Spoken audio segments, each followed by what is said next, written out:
pues muchas gracias por la invitación. No sé si ya están un poquito cansados de tanta información, pero creo que esto ya es como que la carnita del curso. Vamos a ver las faringoplastías. Realmente ya el doctor Lugo ya nos facilitó prácticamente toda la historia y pues obviamente es muy importante saber de dónde empezó, cómo empezó. Cuando salimos de la especialidad, muchas veces nos quedamos con esa espinita de, pues, si solamente se puede hacer una sola cirugía para corregir una apnea, o si solamente un CPAP le puede ayudar a un paciente, pues ya de ahí como que esa espinita te va empujando a seguir investigando. Y pues se han formado grupos muy buenos, tanto en Latinoamérica como en Europa, y nos han dado varias cosas que podemos seguir reproduciendo aquí. La finalidad de esta clase es dar a conocer la utilidad de las faringoplastías con suturas convencionales principalmente. Ya después, en la siguiente clase, el doctor Víctor nos va a hacer el favor de hablar de las suturas barbadas. Y vamos a indicar los puntos claves de cada técnica quirúrgica y sobre todo yo les quiero dar tips y consejos desde la experiencia de la especialidad. ¿Para qué? Para que no vengan solamente aquí a escuchar lo que pudieron haber leído en un artículo, en algún libro. ¿Ok? Vamos a recordar cuáles son los puntos de anclaje para una faringitis. Esto es esencial para cualquier tipo de faringoplastia. ¿Vale? Ahí lo tenemos. Son 3 puntos prácticamente. La espina nasal posterior, el ángulo penigoideo y el arranque mandibular. Aquí en esta imagen, ¿se pueden ver? Sí se lo puso. Sí. Entonces aquí podemos identificar espina nasal posterior. El ánulus está más o menos en una lateral al tercer molar y lo vamos a tocar con un guante. Ustedes ya al momento antes de hacer una faringoplastia se ponen un guante y van a tocar un piquito. Ese piquito es el ánulus trigoideo y el rafet trigomandibular es esto que se ve aquí. Ustedes también con la curiosidad van, tocan esa parte y se siente como un tendocito, como si se moviera ahí. Ese punto rígido es donde nos vamos a anclar y donde vamos a colocar la mayoría de las veces el músculo palatofaringeo. ¿Ok? Una vez que empezamos a entrarnos a esto de la apnea obstructiva del sueño, vimos que la pared lateral faríngea tiene mucha importancia y esta estructura es compleja, es compuesta por varios músculos y además tiene tejido graso y tiene tejido líquido. Entonces, esto es una estructura dinámica, no es una estructura fija. Entonces, hay que entender muy bien eso porque eso también nos va a ayudar a tener éxito en alguna cirugía. Este es un paciente, prácticamente tiene buen peso, no tiene un cuello muy ancho, prácticamente él es deportista, entonces al momento de Sí, ser yo lo un llamé estudio de ya, sueño pero vimos que tenía unas puede venir a caídas de aceptar secreción sale un bastante paciente importantes. De de hecho, ahí Israel. si lo ven Bueno, en el ok. en su monitor, está en 64. Entonces, si tú lo ves, dices es paciente, ahí tengo un ronquido primario nada más, pero vean cómo se mueve la cabeza lateral. Esto es esto de la desde arriba del esofaringe, esto es abajo. Esos oídos nunca Cómo se tocan las paredes. en serio. Por eso tiene apnea. Y este paciente ya usa un CPAP. Se está cuidando. Entonces, para eso nos ayuda este tipo de técnicas. Ok, resumiendo un poquito ya de lo que nos habló el doctor Lugo, yo ahorita les voy a hablar de esos 4 técnicas que actualmente aquí en nuestros medios son los que podemos reproducir con mayor facilidad. En un ambiente público también lo podemos hacer, ya que no necesitamos una sutura y una barbada. Y puede ser con un bifill, incluso lo podemos hacer. La primera, como mencionó el doctor, luego el primero que se metió como a describir, así que atreverse un poquito a disecar el músculo fue el Cali en el 2003. Después tenemos a Chopin, que estudió en su faringoplastia de expansión.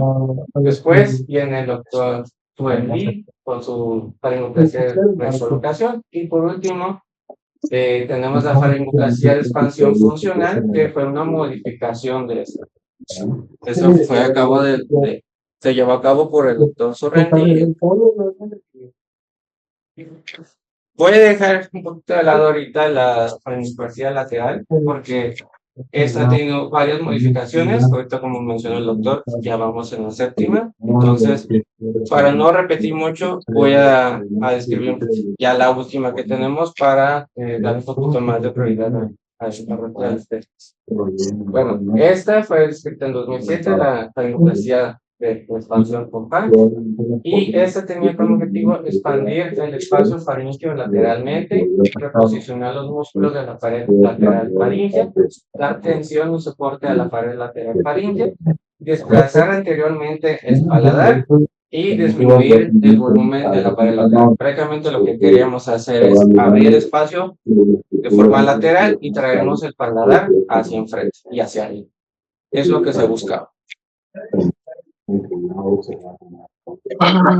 Indicaciones, prácticamente, eso fue lo que ellos reportaron, el Topan, que se podía hacer a cualquier paciente que tuviera un diagnóstico de obstructiva del sueño a partir de un índice de apnea de 5 y que no tolerara el ciclo.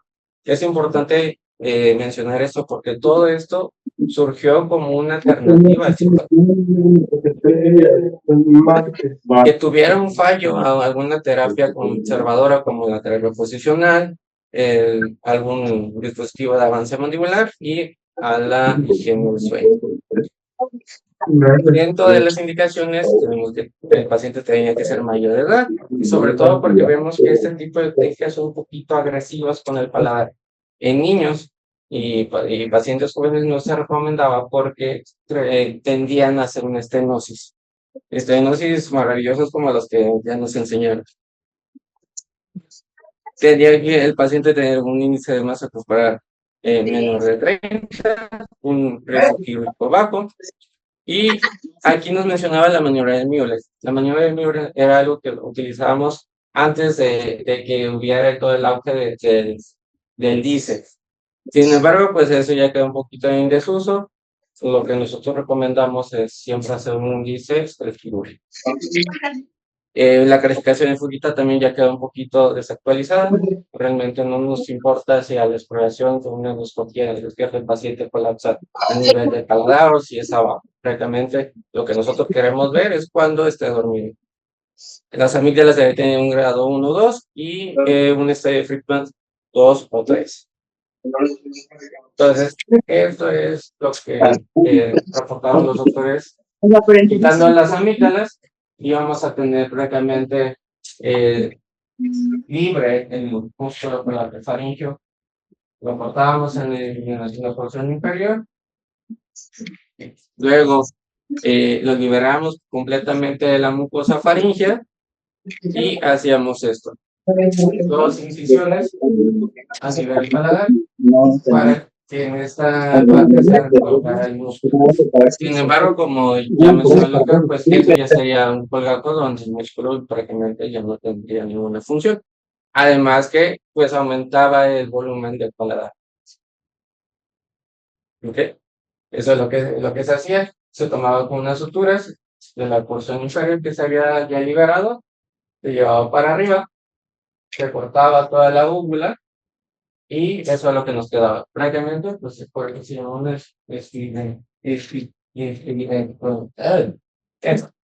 expansión, una faringoplastia de expansión, porque es prácticamente lo que hacíamos.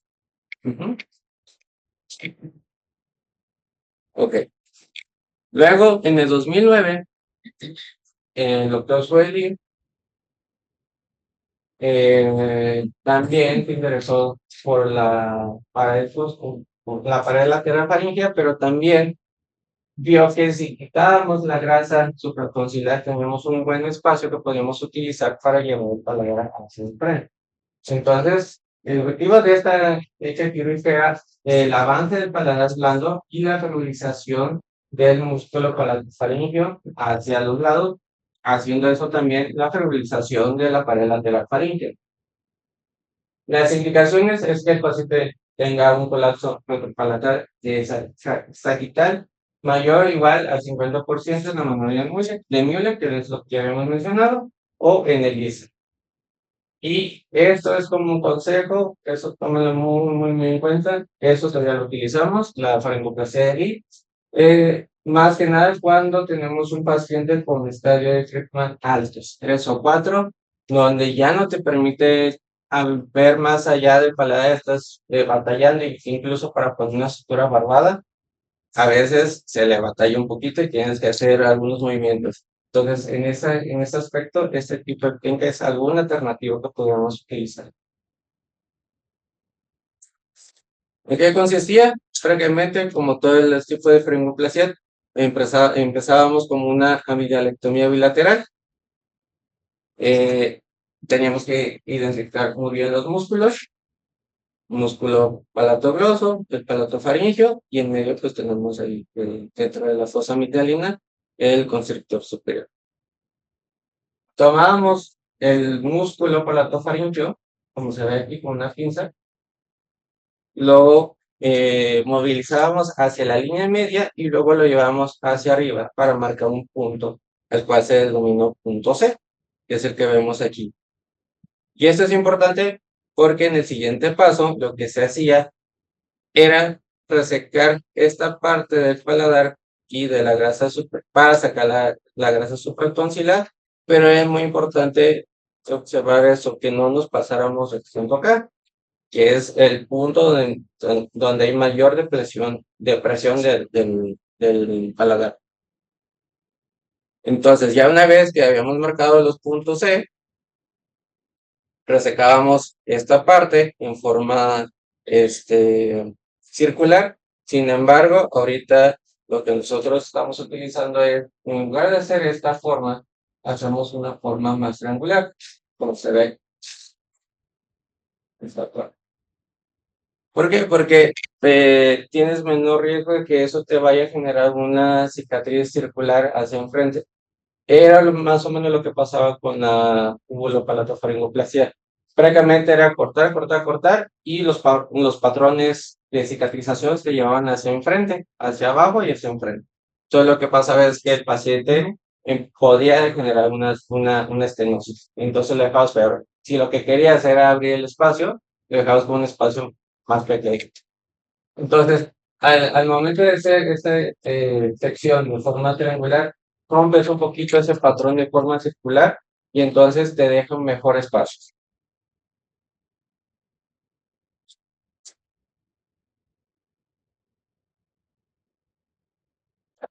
Entonces, aquí lo que se hace es que se toma ambos palatofaringios, se lleva hacia arriba y es donde se marca el punto C. Ahí lo marco con la cinta colorada y posteriormente se lleva a cabo la resección de la grasa supratonsilar. Eso obviamente lo tenemos que hacer con mucho cuidado para no extendernos demasiado, sobre todo por arriba del punto C, porque si no, prácticamente lo dejamos sin paladar.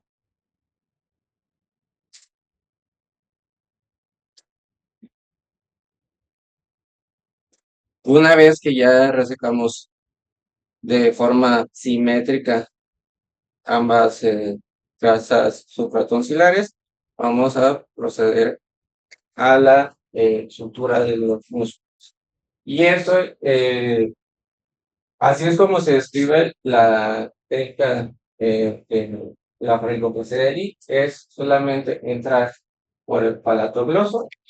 Una vez citado ya el músculo palatofáringo, entramos por el palato gloso, que es el músculo que tenemos aquí en el vista anterior. Luego nos vamos al palato faríngeo y regresamos al palato gloso. Prácticamente los nudos nos quedaron literalmente. Ahora, como consejo, siempre traten de fijarlos a perfecto, ergomandibular, que lo que yo les mencionaba. ¿Por qué? Porque si solamente unimos músculo y músculo, prácticamente no tenemos un punto de apoyo. Después de hacer esos 3 o 4 puntos de palatogloso a palatofaringio, vamos a hacer unos puntos prácticamente solamente es para unir ambas mucosas y no dejar mucosa decente ahí en el paladar. Entonces, finalmente, lo que teníamos era esto y resecábamos alguna parte de la úvula si es que tenía un exceso de mucosa a nivel de la úvula sin tocar el músculo, obviamente. Entonces, aquí lo que vemos es ya la disección del músculo palatofaringeo. Siempre tomen el músculo palatofaringeo en todo su grosor, solamente no tomen nada más la puntita. A veces al principio nos da un poquito como de cosa, de miedo tomar completamente el músculo palatofaringeo, que no vaya a ser que sangre o algo. Tómelo completamente porque eso nos ayuda a diferenciar mejor las fibras. Las fibras del músculo palatofaringeo van verticales, las del constrictor superior van horizontales. Y acuérdense que el músculo palatofaringeo tiene dos dientes, tiene uno anterior y uno posterior. Entonces a veces se llegan a confundir y solamente abrimos uno. Y una vez que colocamos los puntos, como les estaba yo diciendo, de rafe trigomandibular hacia el palato grosso y regresamos, hacemos algunos puntos estéticos para cerrar el resto de la mucosa que haya quedado abierta y cortamos en el caso que sea necesario el resto de la mucosa de la uva. En este caso, en este video, pues están poniendo unos puntos. Nosotros normalmente lo hacemos con la punta colorado y realmente no tenemos necesidad de hacer un punto.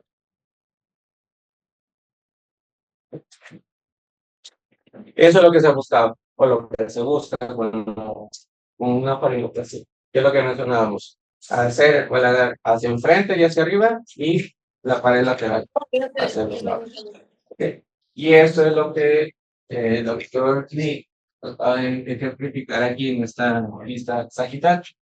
Dábamos las amígdalas, poníamos las suturas, los puntos de sutura, y esto nos ayudaba a que ya una vez que quitábamos también la grasa supratonsilar, nos hiciera el paladar hacia enfrente y ampliábamos el espacio de nuestro paladar. Entonces, como perlas, la disección, esta es la otra perla, la disección triangular hacia el ámulos en lugar de una forma ovalada. La disección del músculo palatofaringeo debe ser completo, obviamente cuidando de no dañar el músculo constrictor superior, y el anclaje de los puntos hacia el rafe y hacia el lóbulo. Ok. Posteriormente viene ya el doctor Sorrenti y el doctor Pichín. Ven la técnica que había hecho el doctor Pan y vieron que podía hacerse ciertas modificaciones un poquito para disminuir esas molestias que quedaban en los pacientes puede ser sin la palabra, pero de una frecuencia. Sobre todo en la licencia del músculo palatofaringeo, que es decir, que estas estructuras luego se vencían, se rompían, entonces tenemos una licencia de ahí de esas incisiones. Además de que pues, el mismo colgajo del músculo provocaba la sensación de un cuerpo extraño en la faringe y además pues la sequedad de la garganta por la misma cicatriz. Entonces, estos doctores se dieron a la tarea de hacer un reposicionamiento del músculo palatofaringeo de manera menos agresiva y más fisiológica, aumentando el espacio aerofaringeo y con la disminución del colapso de las paredes faríngeas.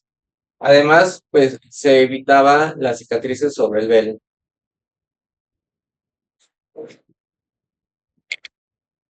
Indicaciones, previamente se repiten más o menos al resto de las otras faringoplasias, mayores de 18 años, con un índice de masa corporal menor de 30, que tuvieran una obstrucción retropalatal o colapso faríngeo lateral alto. Las amígdalas que fueran de un grado 1, grado 2. El músculo palatofaríngeo debe estar normotrófico o un poquito hipertrófico para facilitar un poquito la disección. Es decir, hay pacientes donde el palatofaríngeo está muy delgado y realmente son unas fibras muy delgaditas que luego se llevan a romper. Entonces, necesitamos pacientes que tengan una calificación de 2 o 3 de PAS, y el estadio clínico tendría que ser un Friedman 2 o 3. Además que no toleran algún otro tipo de terapia como el CPAP o el TAN. Entonces, nuevamente, amigdalectomía bilateral, de la forma que quisieran, disección fría o caliente, pero obviamente una forma conservadora. La identificación del músculo palatofaríngeo en su punto medio, es decir, en la fosa amigdalina, y vamos a disecar los 2/3 superiores del músculo palatofaríngeo, por lo que ya habían mencionado los doctores. Hacia abajo, pues ya se acerca una zona un poquito más peligrosa, entonces con que disecamos los 2/3 superiores, estás más que bien. Ok, aquí lo diferente es que vamos a disecar tanto el músculo palatofaríngeo del constrictor como lo vamos a disecar de la mucosa. Entonces, a veces es un poquito más fácil primero disecar las fibras del músculo palatofaríngeo de la mucosa primero y ya posteriormente tomar con la pinza de disección, traccionar el músculo hacia la línea media y disecarlo de las fibras horizontales del constrictor. Después que hacemos eso, hacemos la miotomía inferior, podemos poner un punto hemostático, el muñoncito que nos quedaba aquí inferiormente se puede anudar o se puede fijar al constrictor superior, sin embargo a veces eso pasa, mientras tengas una buena hemostasia ahí lo podemos obviar. Después ya tenemos nuestro programa aquí libre. ¿Sí? Ya lo secamos muy bien, ya tomamos prácticamente todo el músculo palatofaríngeo. Y después lo que vamos a hacer, que esta es la principal diferencia, la primera modificación que hicieron con la faringoplastía de expansión, es hacer un túnel por abajo del paladar con alguna pinza roma.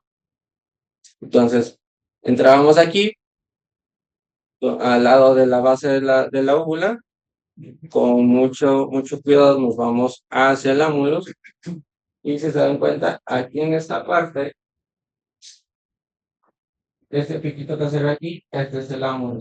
Entonces lo que hacemos es un túnel mucoso para llevar al palazofaríngeo a ese parte.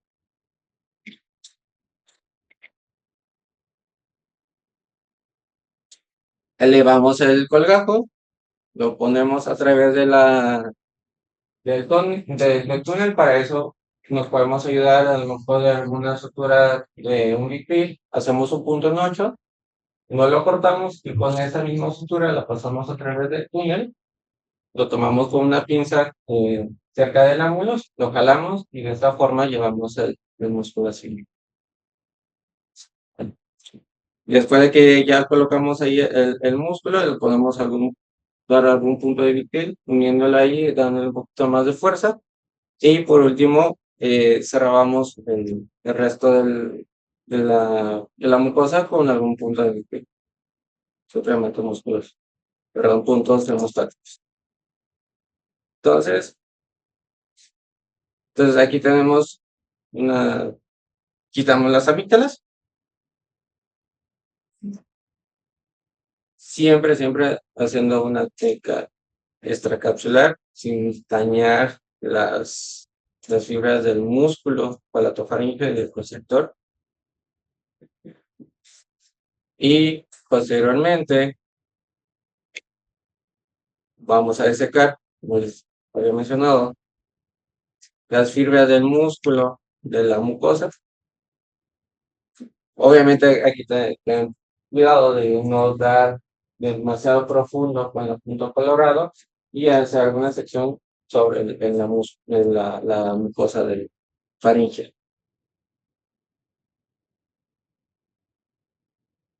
Después disecamos las fibras del palato faríngeo del constrictor. Previamente nos metemos por abajo abrazando el músculo palato-faríngeo. Hacemos la miotomía inferior, no haciéndola tan abajo, como yo les estaba diciendo, respetando la unión del tercio inferior con los dos superiores. Ahí es una buena área, sin tanto riesgo de algún sangrado. Una vez que liberamos completamente el músculo, el colgajo, tenemos nuestra sutura de Vicryl, hacemos el túnel, pasamos la sutura por ahí y llevamos nuestro músculo al nuevo sitio.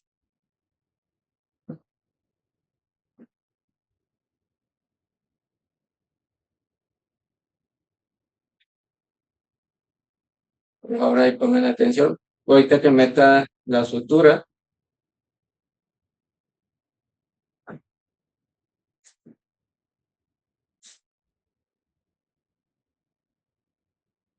aquí lo estoy metiendo. Vean cómo se mueve aquí.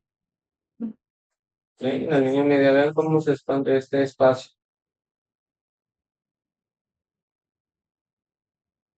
Ya una vez lo fijamos y cortamos. Ahora sí, ya por último, vamos a hablar de la frenoplastia lateral de Cajali. El doctor Cajali tenía la idea de hacer una reconstrucción de la pared lateral faríngea, porque se dio cuenta que intervenía mucho al momento de una noche activa del sueño. Y prácticamente lo que nos enseñaban en la escuela es: no te metas a la fosa amigdalina, ahí te va a sangrar, ni la muevas ni la toques, y una vez que ya no te está sangrando, ni la muevas. Es lo que nos decía. Entonces, prácticamente nos quedamos así mucho tiempo hasta que vimos que sí puede ser, se puede hacer de forma segura en una disección del músculo palato-faríngeo sin tener sangrado, sin hacer una lesión, y que eso nos ayudaba a abrir un poquito más el espacio lateral. A diferencia de las técnicas descritas por el doctor Pang y el doctor Sorrenti, la faringoplastia lateral hace una modificación, haciendo una incisión hacia la ingle, donde nos permitía liberar un poquito más esa tensión del esfínter para tener un poquito más de espacio. Entonces, este tipo de técnica es útil cuando tenemos un colapso lateral total, cuando hay una disminución en el volumen de la pared lateral faríngea, y nos ayuda a dar tensión y soporte a la pared lateral.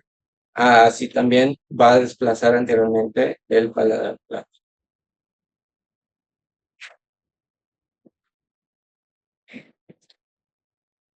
Indicaciones: mayor de 18 años, un índice de apnea hipoapnea mayor de 10, intolerancia o no aceptar el CPAP, que tenga un arco palatofaringeo voluminoso, es decir, que tenga un buen músculo palatofaringeo, hipertrofia de amígdalas. Si se dan cuenta, a diferencia de los otros tres, el doctor Cajali considera que es muy necesario que el paciente tenga unas amígdalas grandes para hacerse una distancia significativa entre el paladar blando y la lengua, y sobre todo porque al principio, cuando las primeras versiones, la disección se hacía más inferior, y hacemos también por algún error, llegábamos a lastimar un poquito la mucosa cerca de la lengua, eso también tendía a hacer una estenosis, y en lugar de tener mayor apertura lateral, también provocamos que ahora la lengua se fuera hacia atrás. Entonces, empezamos con una amigalectomía bilateral, hacemos la sección de la múscula de la grasa supraconcilar en forma de triángulo. Eso también, pues, depende mucho del paciente. Si tenemos un paladar corto, obviamente nuestra sección va a ser un poquito más pequeña. Si tenemos mayor cantidad de grasa, podemos hacer esta sección un poquito más grande. La finalidad de también hacer esta sección sobre el velum y hacer esta restricción de la grasa supratoncilar es que nos deje ver mejor la inserción superior del músculo palatofaríngeo.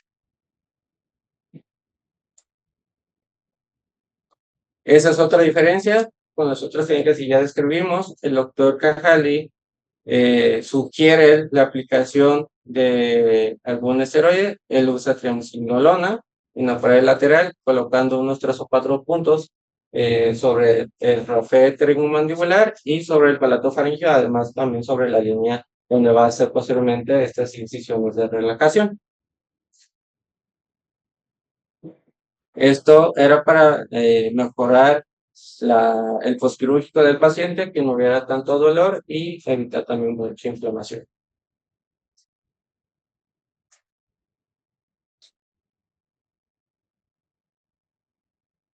De ahí, como les mencionaba, siempre tomar el músculo palatofaríngeo de todo su grosor, porque eso nos va a ayudar a identificar eh, de mejor forma esta tensión donde se genera la unión del músculo palatofaríngeo con el conductor. Y como consejo también usen algunas lupas de aumento, algún microscopio, también si se puede. El chiste es que tengamos una mejor visión y que podamos hacer una mejor disección del músculo palatofaríngeo. Vean ahí como el doctor, al momento de hacer la sección, va viendo que no se vaya a meter mucho hacia la línea media y que vaya a generar alguna incisión a esa parte. ¿Por qué? Porque eso nos lleva a complicar un poquito más el paciente. Ya tenemos una incisión de más, tenemos más inflamación y tenemos un riesgo de que se cierre. Posteriormente, ya que sacamos la parte media e inferior del músculo palatofaríngeo, hacemos lo mismo con la pared, perdón, la porción superior del palatofaríngeo. Si se dan cuenta, ahí el doctor usa una pinza Harvard para disecar mejor esas fibras y posteriormente la termina de seccionar con la pinza bipolar.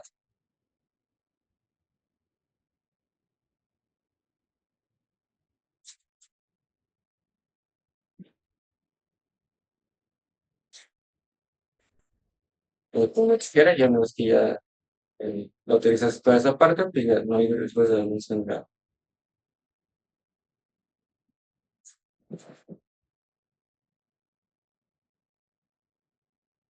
El siguiente paso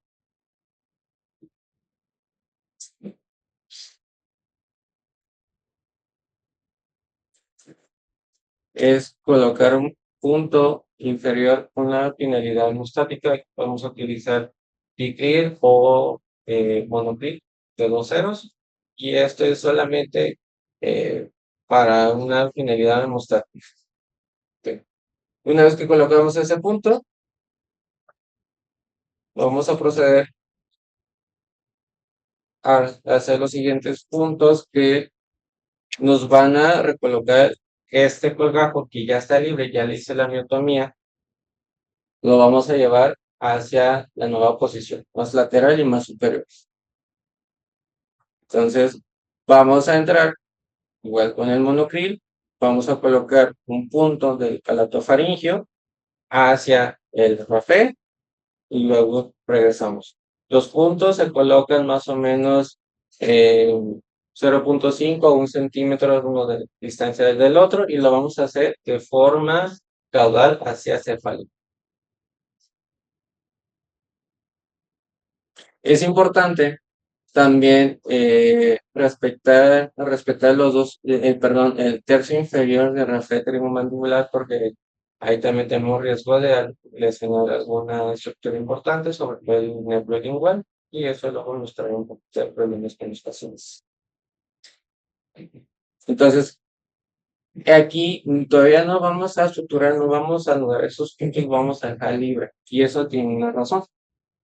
La razón es que antes de hacer la miotomía inferior, cuando nosotros la hacemos con alguna técnica caliente, cuando metemos bipolar sobre todo, las fibras del músculo van a tender a retraerse. Y entonces esto ya no nos va a dar un buen colgajo y no vamos a poder colocar muy bien los puntos. La idea es que coloquemos de 3 o 4 puntos. Si hacemos esto primero, cortamos primero el músculo, lo que hace es que se va a retraer, ya no vamos a tener espacio, entonces vamos a colocar 1 o 2 puntos nada más.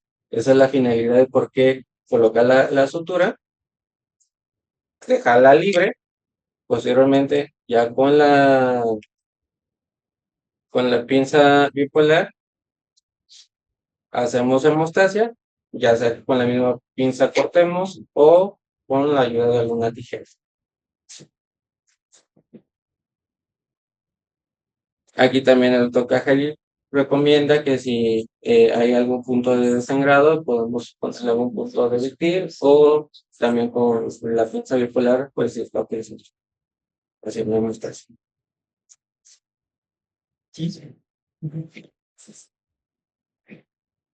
Que ahí prácticamente ya tenemos el colgajo, ya estamos haciendo la hemostasia. Y ya después de que tenemos prácticamente esto libre, ahora sí, vamos a anudar los puntos, pero los vamos a hacer de cefálico a caudal. Es decir, primero colocamos los puntos de abajo hacia arriba y luego los vamos a anudar de arriba hacia abajo. ¿Por qué? Porque lo que queremos es colocar el músculo lo más superior y lateral que se pueda. ¿Ok? Si yo pongo o anudo primero el punto de abajo, ya cuando yo quiera jalar el de arriba, ya me va a estar jalando el inferior, ya va a tener pico y ya prácticamente lo único que voy a hacer es estar estirando el músculo.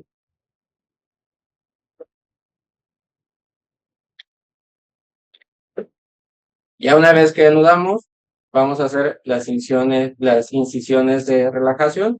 Eso lo vamos a hacer más o menos a 0.5 centímetros de donde está nuestro palato faríngeo y obviamente siempre cuidando que no vayamos a apuntar demasiado a estas incisiones, porque cuando tenemos una distancia menor de 1.5 o 2 centímetros en cada incisión de relajación, esto en lugar de favorecer me va a perjudicar porque eso va a tender a irse hacia la línea media, entonces vamos a hacer este espacio.